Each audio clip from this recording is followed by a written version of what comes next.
안녕하세요. 저는 30대 초반의 여자입니다. 저는 얼마 전 프로포즈를 받고 양가 부모님께 인사 후 결혼 준비를 시작하려는 예비 신부이기도 합니다. 곧 상견례를 앞두고 있는데 마음이 괜히 붕 뜨고 설레기도 하면서 그러네요. 저에게 프로포즈를 한 남자친구는 참 좋은 사람입니다. 3년 넘게 만나면서 화를 내는 거 본 적이 없거니와 저와 의견이 안 맞을 때도 일단 제 이야기를 먼저 들어주는 사람입니다. 그래서 더 결혼을 해야겠다는 생각을 하기도 했지만 남자친구의 부모님을 만나 뵙고 확신을 하게 되었습니다. 두 분 다 너무 유하시고 제 사정을 봐주시려고 배려해 주시는 게 보여서 오히려 제가 죄송할 정도였거든요. 남자친구의 형과 누나도 너무 잘 대해 주셔서 저와 아버지밖에 없는 저희 집에 남자친구가 인사 왔을 때 허전했겠다 싶었습니다. 제가 외동딸인 걸 알고 어머님께서 우리는 다른 때 모이면 되니까 명절에는 아버님하고 보내요. 왜 이런 얘기 먼저 하냐면 요즘 아가씨들은 그런 게 스트레스라고 들어서 우리 막내 장가가는데 오해받을까 걱정돼서 우리 며느리랑 사위는 이미 내 식구니까 우리 스타일 다 아는데 새 사람 맞으려니 또 이래요. 라며 웃으시더라고요. 남자친구 형수님은 곁에서 어머니 그런 건 나중에 말해줘도 된다니까요. 딱 봐도 우리 어머님 아버님 사람 좋다고 다 써있는데 뭐가 걱정이에요. 나는 안 좋은 사람이라 시부모님한테 막 까불어요. 시연 씨도 편해지면 나처럼 해요. 라며 어머님 아버님 사이에 앉아 장난치시더라고요. 그러자 남자친구 누나가 언니 아무리 그래도 이 집 딸은 나예요. 맨날 내 자리 뺐더라. 시연 씨 우리 집이 딸보다 며느리예요. 걱정 안 해도 돼요. 우리 집에서 제일 문제가 막내인데 걔랑 맞으면 됐죠. 라며 웃으시고요. 남자친구 형과 아버님은 그저 허허 웃으시며 여자들의 수다를 바라보시더라고요. 그 모습이 너무 행복하고 화목해 보여 진짜 가족이 되고 싶다는 생각이 들었습니다. 집에서 저를 기다리실 아빠 생각에 마음이 좀 아프기도 하면서요. 하지만 남자친구가 평소에도 저희 아빠와 아버님을 얼른 만나게 해드려서 친해지게 하고 싶다고 했었기에 얼른 그렇게 되기를 바라기도 했습니다. 두 분 다 취미가 낚시이신데 어머님이 따라다니기 힘들다며 얼른 낚시 친구 만들라고 하셨대요. 어머님은 야외 활동을 별로 안 좋아하셔서 낚시가 안 맞는데 아버님이 혼자 가면 심심하다고 같이 가자고 조르셔서 가신다고 하더라고요. 형수님과 매형네 부모님들은 낚시가 아닌 다른 취미가 있으셔서 낚시는 같이 안 가신다고 하더라고요. 대신 1년에 한두 번씩 같이 모이셔서 여행하신다면서요. 이런 집이다 보니 제가 남자친구와 결혼을 하면 아빠도 덜 외롭고 좋으실 것 같아 마음이 더 좋더라고요. 이렇게 좋은 일이 있는데 저희 엄마는 어디 계시냐고요? 병마와 싸우시다 끝내 하늘나라에 먼저 가셨습니다. 제가 뭔가 해드릴 수 있었는데 축하한다는 말만 남기고 떠나실 엄마이기에 아쉬운 마음과 그리운 마음이 큰 상태이긴 하지만 저는 엄마가 저를 축하해주고 계신다고 확신하고 있습니다. 그럴 만한 일이 있기도 하고요. 저희 부모님은 어릴 적부터 사랑 표현을 듬뿍 하면서 저를 기르셨습니다. 두 분이 모두 도배일을 하시느라 바쁘셨을 텐데 항상 저에게 사랑한다는 말을 넘치게 해주셨고 안아주시고 뽀뽀해주시고 잘 때도 꼭 안고 주무실 정도로 하나밖에 없는 딸 물고 빨고 우쭈쭈 하면서 기르셨습니다. 저는 그런 부모님이 너무 좋았습니다. 도배 풀 냄새와 페인트 냄새가 나는 그 품에 안겨서 어리광을 부리던 어린 날의 저는 항상 해벌쭉 웃는 얼굴이었으니까요. 동네 친구들도 저에게 나도 시연이처럼 외동이면 좋겠다. 그럼 저렇게 예쁨 받으면서 살 수 있을 텐데 라면서 볼멘 목소리를 내곤 했습니다. 학교에 등교할 때도 엄마는 가방이 무거울까 들어주셨고 하교할 때는 아빠가 데리러 오셔서는 업어서 데리고 가시기도 했거든요. 그래서인지 저에게 짓궂게 구는 남자아이들도 오래가지 않아 멈추곤 하더라고요.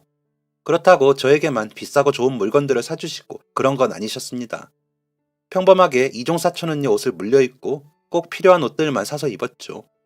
그래도 나름 학교에서 맵시가 좋다는 소리도 듣기도 했고 제가 입은 옷을 따라 입는 친구들도 있었습니다. 제가 엄마를 닮아 어릴 적부터 키가 크고 살집이 없는 체형이라 그런 탓도 있을 테지만 소위 말하는 옷발이 좋아서인지 태가 나는 타입이었거든요. 엄마는 이렇게 예쁜데 새 옷 입으면 더 예쁠 텐데 미안해 엄마가 다음엔 꼭 새 옷 사줄게 라고 하시곤 하셨습니다.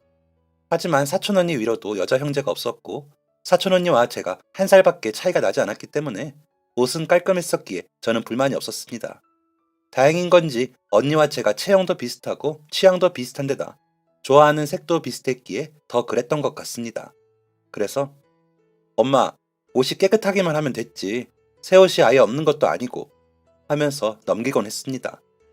그 덕인지 저는 중고 옷이나 구제 옷들에 크게 거부감이 없이 컸습니다. 지금 종종 중고로 구입해 입기도 하고 있고요. 아빠는 그런 저에게 우리 딸은 쌀가마니를 걸쳐도 예뻐. 엄마 닮아서 얼마나 다행이냐. 공주님이야 공주님.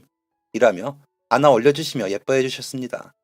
엄마는 그런 저와 아빠를 보며 환하게 웃으셨는데 그 얼굴을 보면 저까지 행복해지곤 했습니다. 정말 기쁜 표정이셨거든요. 엄마는 이모와 시골에서 도시로 상경해 두 분이서 공장 기숙사에서 지내셨다고 하더라고요. 그러다 이모님이 소개를 받기로 하시기로 한 자리에서 엄마가 대신 나가게 되셨다고 하더라고요. 그 자리에서 아빠를 처음 만나게 되셨대요. 아빠는 엄마를 보고 첫눈에 반하셨고 죽자 살자 따라다니셨대요. 할아버지가 도배일을 하시면서 아빠와 고모를 키우셨고 아빠는 할아버지를 도우러 따라다니다가 아예 도배일을 물려받아 하시고 계셨다고 하더라고요. 그 점을 이용해 아빠는 엄마에게 굶어 죽진 않게 해주겠다며 매일 기숙사 앞으로 찾아오셨다고 해요. 그런 아빠를 처음에는 만나주지 않던 엄마는 점점 마음을 여셨고 이모보다 먼저 결혼을 하셨답니다. 외할아버지와 외할머니는 이모가 결혼할 때까지 기다리라고 하셨는데 아빠가 주말마다 내려가서 농사일도 돕고 잔심부름 해가면서 사정을 해 겨우 허락을 받고 먼저 결혼을 하셨다고 하더라고요. 그렇게 결혼을 하면서 엄마는 일을 그만두고 살림을 하셨는데 갑자기 할아버지가 돌아가시면서 아빠 혼자 일을 하시느라 힘들어 하시니까 엄마도 돕는다고 따라가시는 걸 시작으로 두 분이서 같이 하시게 되었다고 하더라고요. 이모는 엄마보다 2해나 늦게 결혼을 하셨는데 뱃속에 사촌 언니가 먼저 생겨 결혼을 하셔서 엄마보다 먼저 엄마가 되셨다고 해요. 엄마와 아빠는 아이를 엄청 기다리셨는데 생기지 않았다고 해요. 그러다 이모가 임신하셨다는 소식에 엄마가 너무 셈이 나서 속이 상할 정도셨는데 그 다음 해에 제가 태어난 거죠. 엄마는 그 이야기를 하시면서 엄마가 생전 너희 이모를 부러워하고 샘낸 적이 없었는데 세상에 아기 가진 게 그렇게 부럽고 셈이 나더라. 온전히 축하를 못했어. 속이 아파서. 그랬는데 너가 생기니까 마음이 괜찮더라고. 라며 웃으셨습니다. 저를 안고 이야기하실 때도 있고 얼굴을 맞잡고 하실 때도 있었는데 그때 올려다보던 엄마의 눈 속에 저를 찾아보는 게 좋았습니다. 저를 감싸는 사랑이 더 크게 느껴지는 것 같았거든요.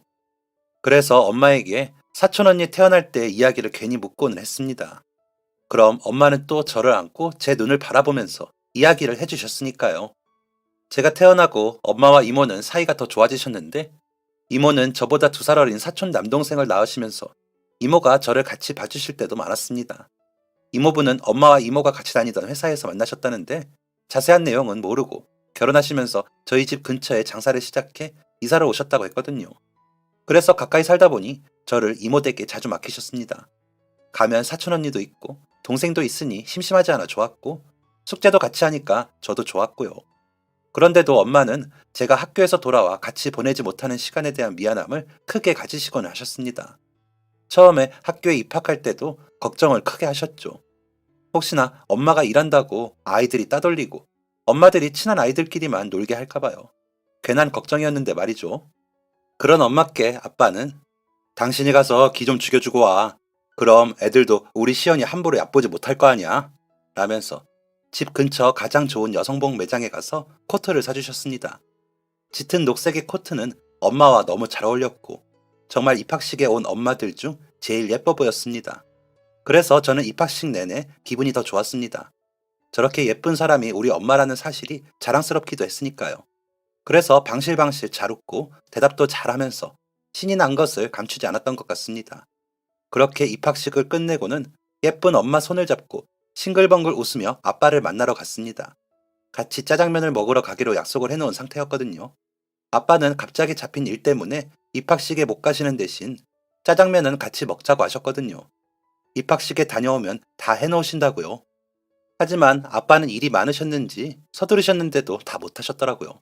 그런 아빠를 본 엄마는 이걸 혼자 다 했어요. 힘들었겠네. 여기만 하면 되죠? 얼른 해요. 내가 도와줄게. 우리 시연이가 엄마 예쁘다고 칭찬을 해줘서 내가 기분이 좋아.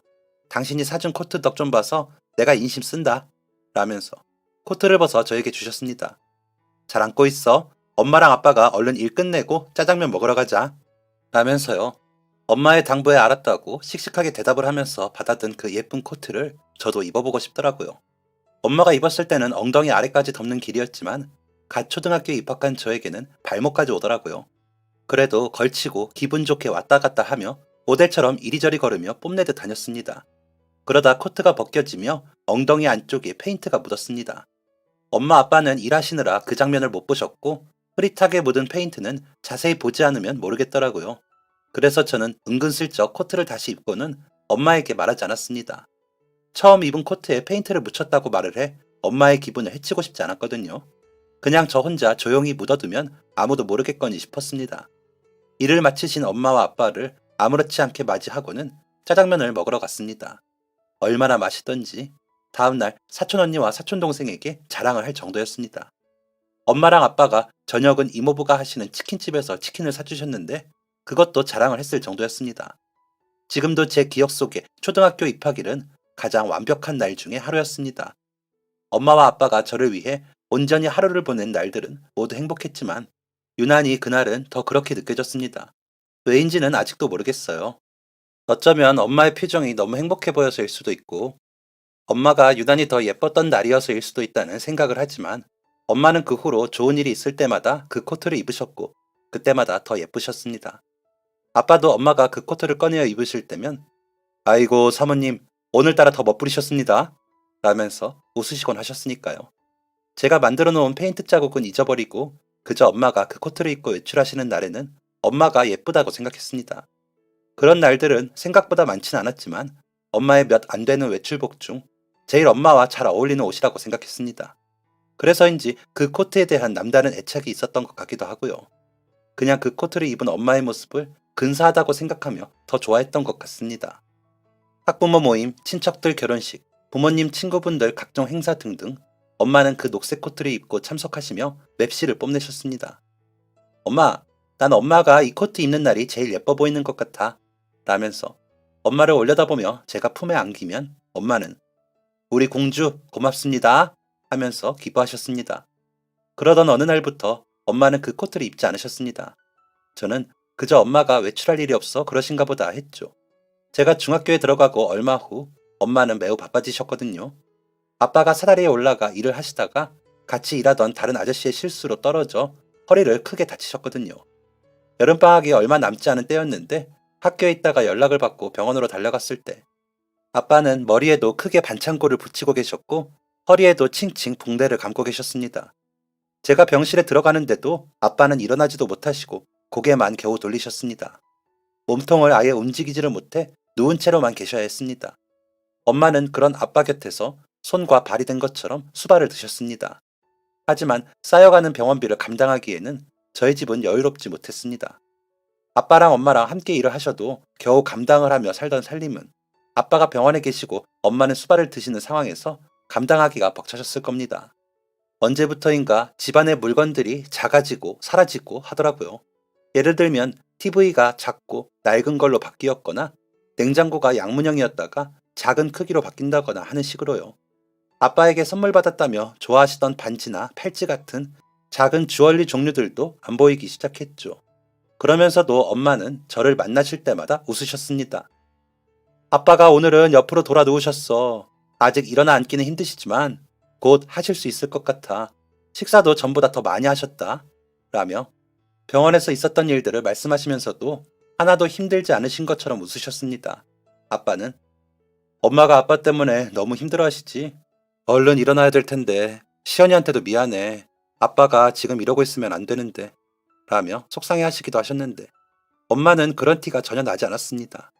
그러다 아빠가 휠체어에 앉아 생활을 하실 수 있게 되면서 4개월의 긴 병원 생활을 마치고 집으로 돌아오셨습니다. 아빠가 퇴원만 하시면 모든 일이 다 해결될 줄 알았지만 엄마의 고단한 일상은 그때부터가 시작이었습니다. 여전히 아빠는 일을 하시지 못하셨고 생활비는 들고 재활을 위해 병원에도 가야 했으니 돈이 필요했죠. 엄마는 그 생활비를 채우기 위해 다른 도배업체 아르바이트식으로 일을 나가셨습니다. 점심때는 집으로 와 아빠를 챙기시고 다시 나가셨다가 저녁에 와서 아빠 재활운동을 도우시고 저도 챙기시고 주무셨습니다. 안 그래도 마른 엄마가 점점 더 말라가는 게 보였습니다. 제가 할 수 있는 일이라고는 그저 열심히 공부해 좋은 점수로 엄마를 기쁘게 하는 것뿐이었습니다. 아빠 다리나 어깨 마사지를 하거나 이야기 상대를 해드리는 것은 당연한 것이니 도와드린다고 할 수도 없었고요. 아빠는 엄마에게 항상 미안하다고 하시면서 고맙다고도 하셨는데 엄마는 그럴 때마다 그러니까 얼른 나와서 갚아. 나 힘들어. 그런데도 어떻게 해. 나는 시연이 아빠 당신이 이렇게 좋은데. 나가서도 당신만 눈에 아른거려서 큰일이야. 왜 이렇게 보고 싶어. 맨날 붙어 있다가 이렇게 떨어져 있어서 그런가 봐. 라며 웃곤 하셨습니다. 아빠는 그런 엄마를 보시면서 크게 웃으시면서 그래 알았어. 얼른 나와서 당신 고생도 그만 시키고 내가 당신 목까지 일 다 할게. 라고 약속을 하시곤 하셨습니다. 아빠는 정말 그 약속을 지키시려는 듯 엄마가 안 계실 때도 혼자서 움직이는 연습을 하시기도 하셨습니다. 다행히도 발끝까지 감각이 무뎌지지 않았던 아빠는 열심히 재활을 하면 걸을 수 있다고 하셨거든요. 그래서 아빠도 열심히 노력하셨습니다. 그 결과 태어난 지 6개월 만에 목발을 짚고 걸으실 수 있었고 제 고등학교 입학식에는 지팡이를 짚고 오실 수 있으셨습니다. 물론 일을 하실 수는 없으셨지만 엄마가 신경을 덜 쓰실 정도로 되신 것만 해도 엄마는 기뻐하셨습니다. 너희 아빠가 저렇게 열심히 하는데 엄마도 더 열심히 해야지. 반찬도 더 신경 써야지. 라면서 저에게 신나서 이야기하셨거든요. 이모랑 이모부는 아빠가 집에만 계시기 시작하면서 집으로 자주 놀러 오셨습니다. 오셔서는 괜히 이 얘기 저 얘기하고 가시곤 하셨죠. 이모부는 치킨도 튀겨 오시고 이모는 반찬을 만들어 오시기도 했고요. 사촌 언니와 사촌 동생은 워낙 자주 오고 가니 따로 인사할 말이 없을 정도로 지냈고요. 아빠가 편찮으신 이후로 언니와 동생은 더 저를 챙겼습니다. 혹시나 제가 소외감을 느끼지는 않을까 배려해주는 게 느껴져 너무 고맙더라고요. 고모는 몸에 좋다는 약재들을 멀리서 보내오시곤 하셨습니다. 따로 엄마에게 연락은 하시는 것 같았고 저에게는 별 말씀이 없어 몰랐는데 아빠는 고모가 보내오는 약재 우린 물을 마시실 때마다 이거 효과 있다고 해서 먹기는 하는데 나보다 너희 엄마가 마셔야 하는 거 아니냐? 살이 더 빠졌어. 라고 하셨습니다. 엄마는 더 나은 수입을 위해 가사 도우미 일을 하시기 시작하셨는데 아침부터 저녁 때까지 이리저리 바쁘게 움직이시느라 식사도 제대로 챙기지 않으시는 것 같았습니다. 집에 오셔서도 아빠의 하루를 물으시며 겨우 몇 젓가락 드시고는 씻고 바로 주무시곤 하셨거든요. 저는 그런 엄마의 고단함을 덜어드리기 위해 여전히 열심히 공부했고 청소와 빨래를 도맡아 했습니다. 그러면서도 저희 가족은 희망을 버리지 않았습니다.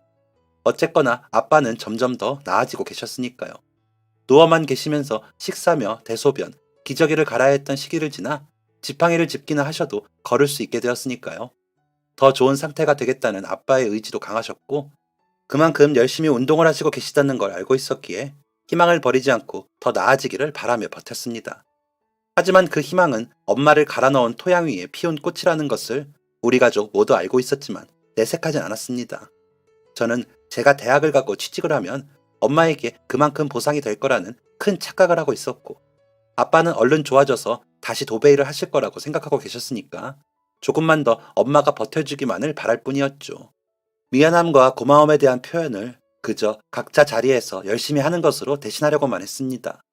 그게 엄마에게는 희망이라는 이름의 고문이 될 수 있다는 걸 까맣게 모른 채 말이죠. 지금 생각해보면 그러면 안 됐습니다. 고맙다고 말하고 미안하다고 말해야 했습니다. 그러면 엄마가 뒤돌아 한숨 쉬시면서 지친 마음을 달래느라 병드는 일 따위 없었을지도 모릅니다. 그 지친 마음을 너무 등한시하고 당연시하면 안 되는 것이었습니다. 한 번이라도 더 표현하고 말했어야 했습니다. 그랬다면 엄마가 속으로 그런 병이 쌓이지 않았겠죠. 어쩌면 엄마에게 저는 그저 공부를 열심히 하고 있는 것으로 모든 것을 대신하려고만 했던 것 같습니다.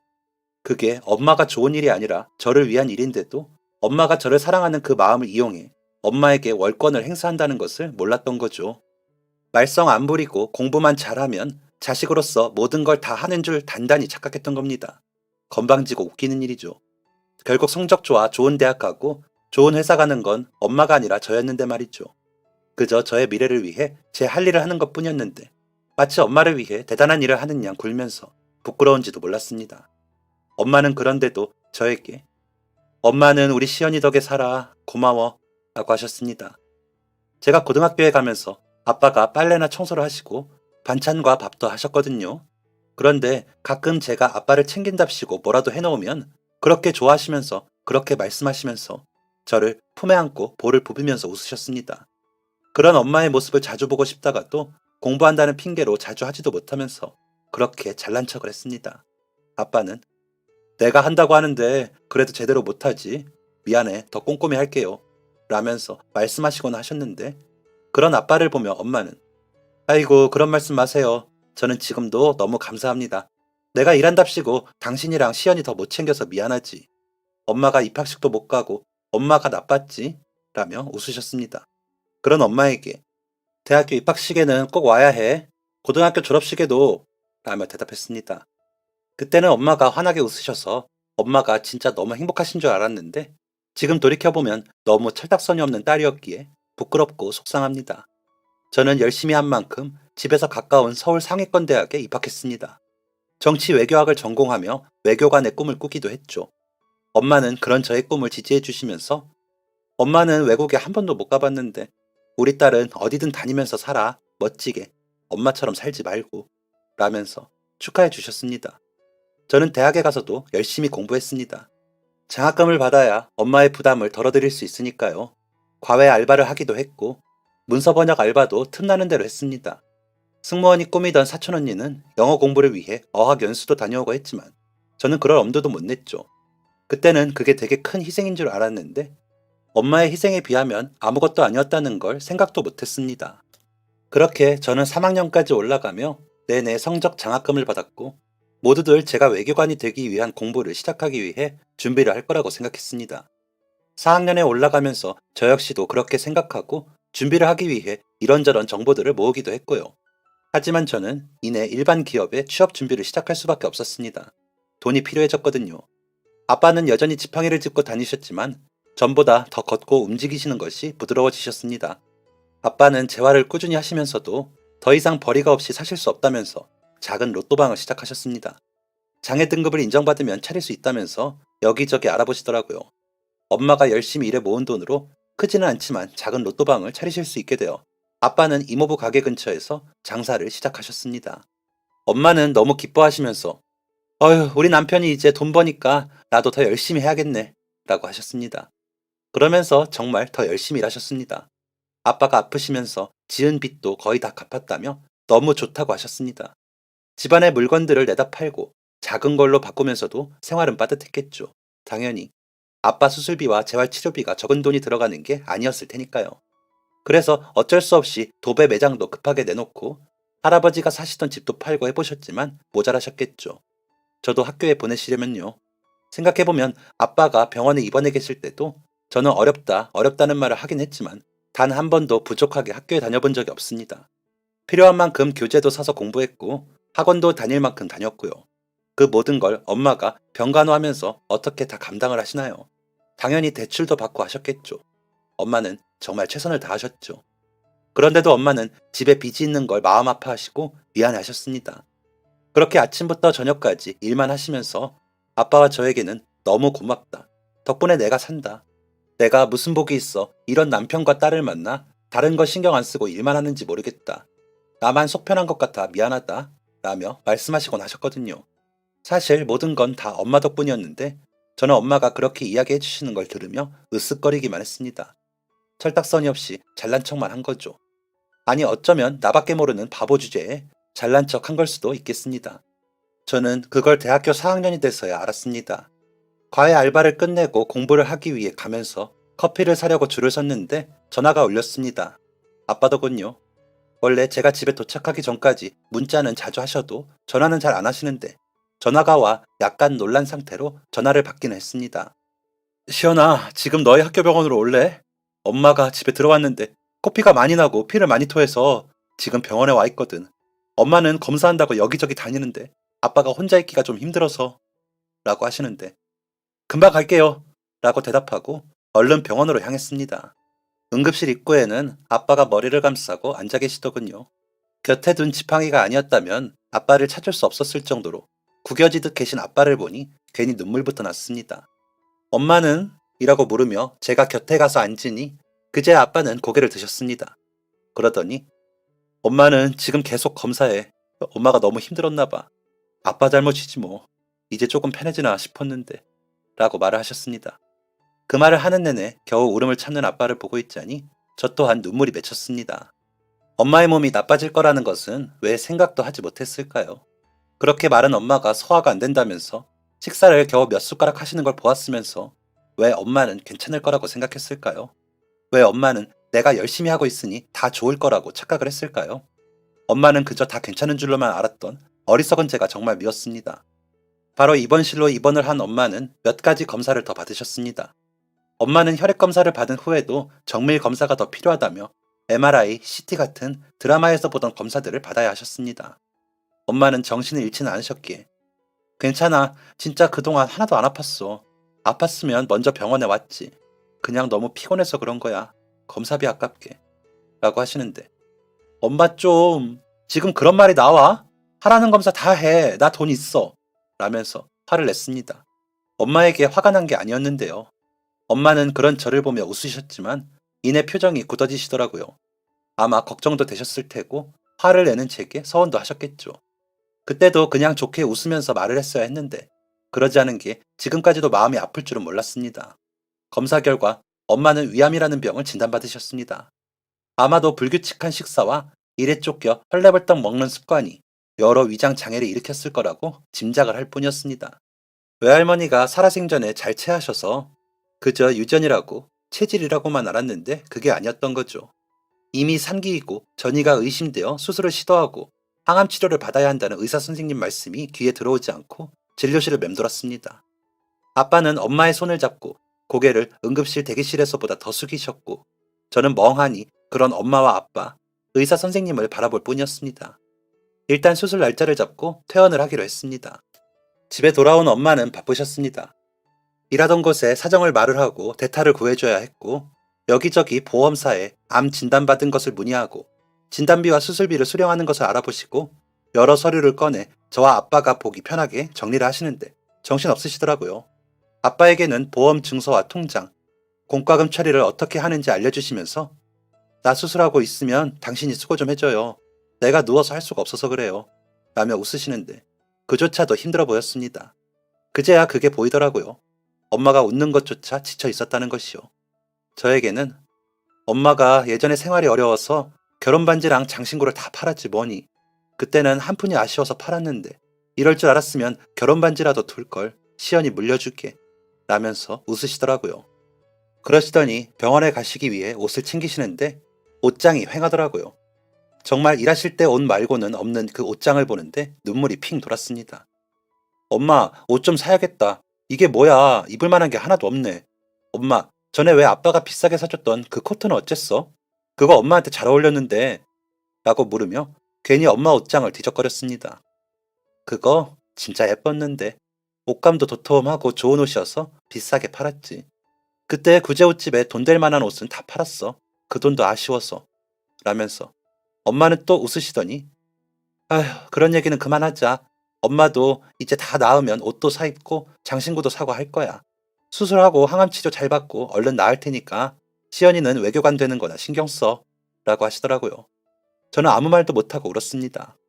엄마는 좋아하는 옷조차 포기하고 살아온 그 시간 동안 저는 모든 걸 누리며 살았으니까요.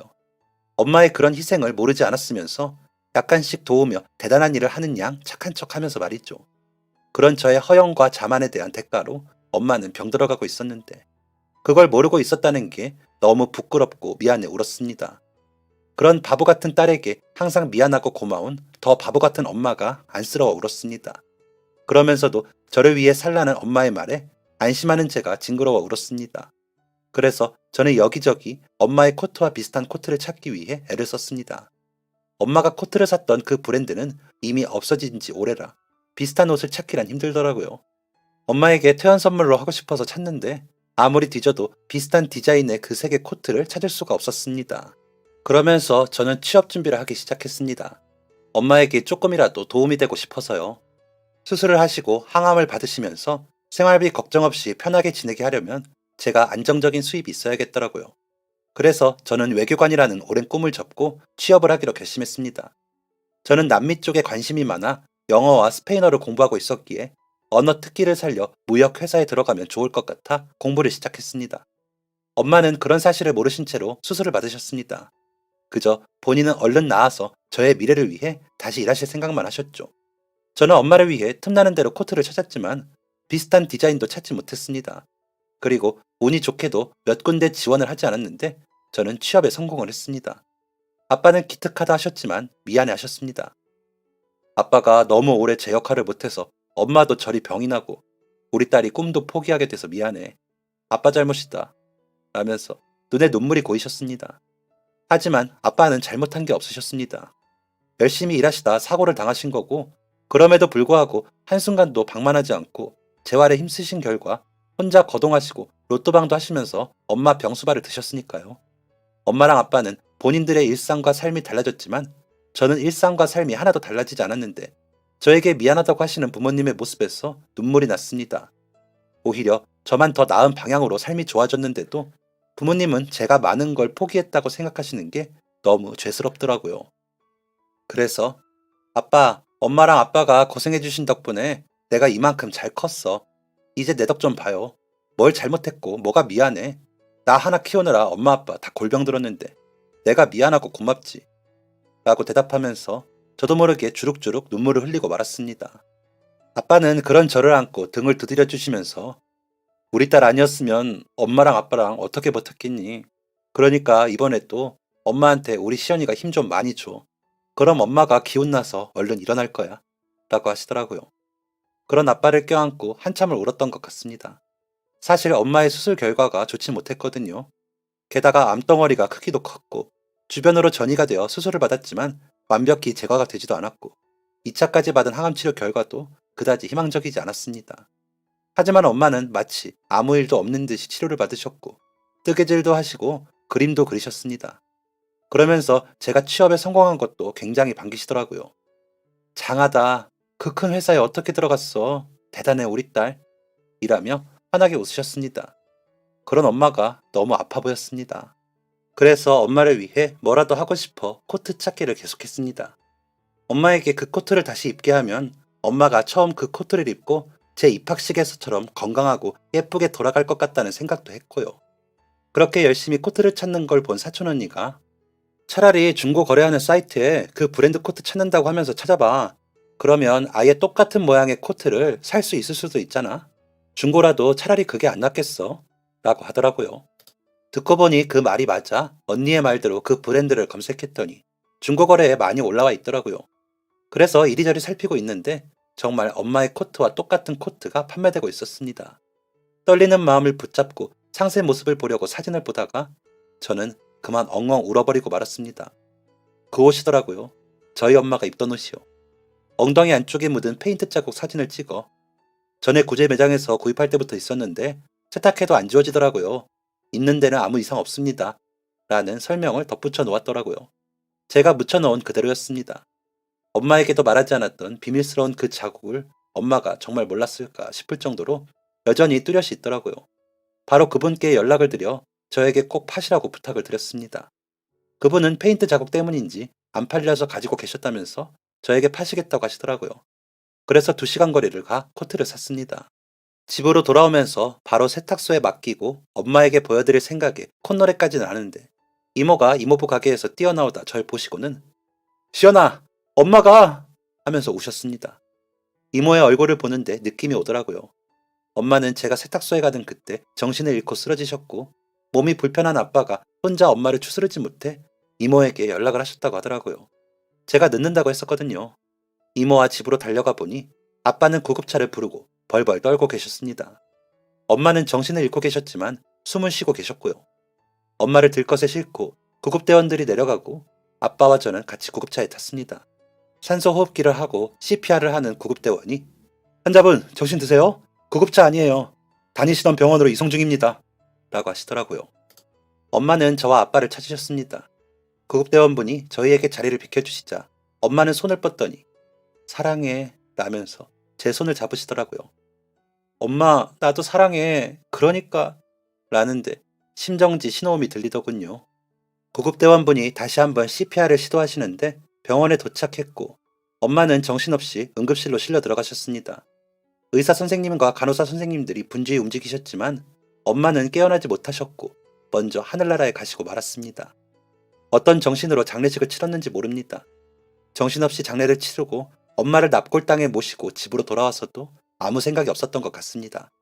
아빠와 저는 2달 정도를 서로 별말 없이 지냈던 것 같습니다. 그러던 어느 날 집으로 돌아왔는데 아빠가 눈물이 가득한 눈으로 저를 맞이하시더군요. 제가 세탁소에 맡겼던 그 코트를 아는 채로요. 세탁소 사장님이 너가 안 찾아간다고 정신없을 것 같아서 이제야 준다고 하시더라. 엄마가 봤으면 참 좋아했을 텐데. 라며 우는 아빠를 끌어안고 저도 정신없이 울었던 것 같습니다. 마치 엄마와 셋이 끌어안는 것처럼 코트까지 끌어안고 울었습니다. 그리고 저는 그 후로 중요한 미팅이나 회의가 있을 때 꼭 그 코트를 입었습니다. 엄마가 지켜주시고 응원해주시는 것 같아 일이 잘 되더라고요. 코트를 못 입는 계절엔 엄마가 뜨개실로 떠놓으신 컵받침을 가지고 가고요. 남자친구 소개받던 날도 그 코트를 입었습니다. 곧 다가오는 상견례에도 그 코트를 입을 예정입니다. 그럼 아빠, 엄마, 제가 같이 가는 기분일 것 같아서요. 그리고 결혼해서도 잘 살 것 같아서요. 그러지 않을까요? 엄마가 고생하시고 희생하셨던 만큼 저는 앞으로 더 열심히 살려고 합니다. 그래야 엄마가 안 슬퍼하실 거라고 아빠가 그러시더라고요. 그래서 꼭 행복하려고요. 꼭이요. 엄마, 나 시집가서도 잘 살게. 엄마처럼 환하게 웃으면서 그렇게 살게. 지켜봐줘. 지금까지 사연 들어주셔서 감사합니다. 사연이 재밌으셨다면 구독과 좋아요를 눌러주세요. 감사합니다. 안녕히 계세요.